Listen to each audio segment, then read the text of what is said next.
Unsolved. The JonBenet Ramsey case.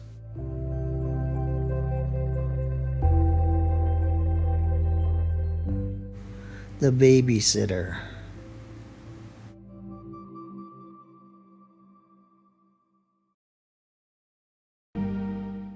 Have fun. See what I mean? Funner? No, you give One more time. Okay, we'll do it one more time.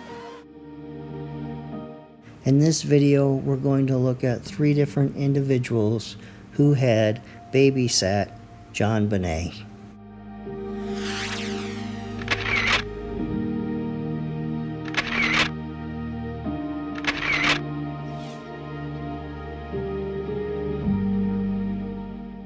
That day, we met Pamela Griffin. She mentioned that her daughter, Kristine, had been a pageant contestant since she was JonBenet's age. Kristine had won many national titles, and now at 18, was looking forward to someday being a contestant in the Miss America pageant. Pamela said that Kristine coached the younger girls and choreographed their modeling routines. She offered to help JonBenet.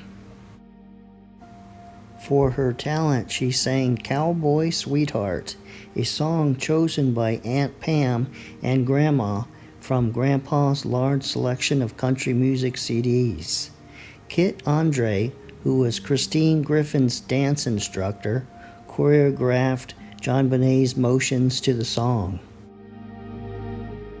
Pam Griffin lived here in Longmont, Colorado, along with her daughter. And keep in mind that this is 20 years or more, so the house looks a little different nowadays. Now, it's my understanding that Kristine was with JonBenet throughout all her pageants.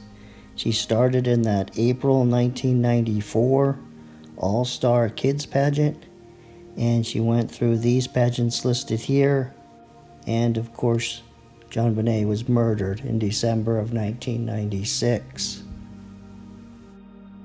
Now, Pam and Kristine went over to the Fernie's house to see how Patsy was doing the following day after the murder, or the discovery of the body. And they discovered that Patsy was overdosing on Valium. Patsy supposedly said to Pam, "They've killed my baby. Couldn't you fix this for me?" Pam supposedly felt like Patsy knew who killed JonBenet, but was afraid to say. Now, in this newspaper article, the Griffins were asked about their shoes because the police were investigating those shoe prints that were in the basement, the so-called wine cellar. And you can read this for yourself. Now, I didn't find anything suspicious about Pam or Kristine Griffin. They stayed in the area, they did interviews, and did nothing suspicious at all. So I couldn't find anything else that happened in the years afterwards.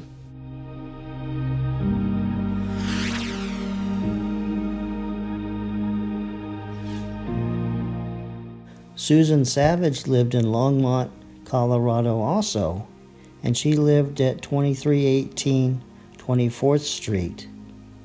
And I wasn't able to find out much information about her.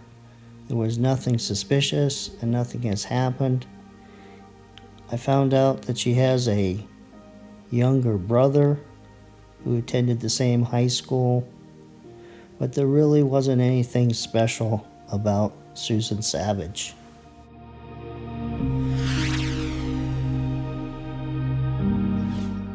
I couldn't find a photograph of Nathan when he was at the university, so here's a photograph of him present day in Southern California. Nathan, a young University of Colorado student, already lived with the Steins and helped take care of their son Doug after school since both Susan and Glenn worked at the university. By the time we moved in, though, Susan had retired from her position as director of planning to do some consulting work and have more free time. Her free time soon turned into a full-time job as house mother, nursemaid, and in general, Florence Nightingale. So here you can see that Glenn and Susan Stein lived at 816 10th Street in Boulder, very close to the Ramseys. And here you can see that Nathan lived at that address also. And just a word of caution, the dates provided are from the telephone company, so sometimes they're a year or two late and they continue on a year.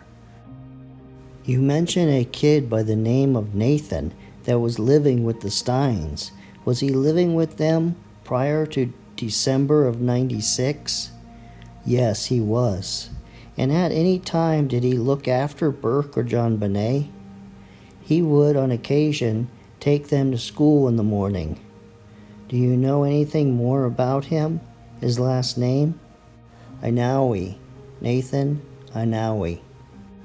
Is he a white male?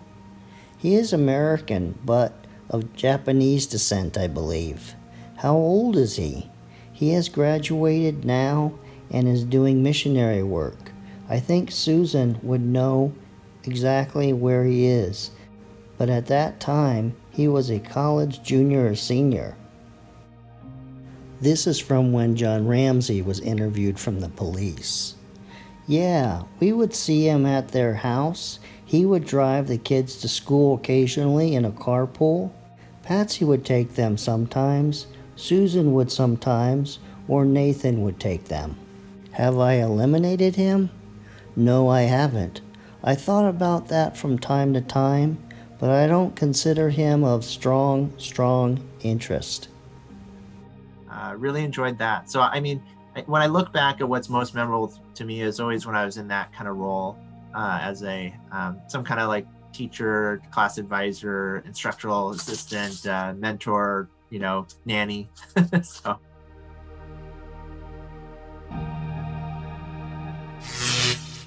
Please subscribe to my channel.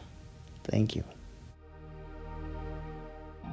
Well, this ends this episode of Unsolved, and I researched these three people, the babysitters, and I just couldn't find anything that looked suspicious at all.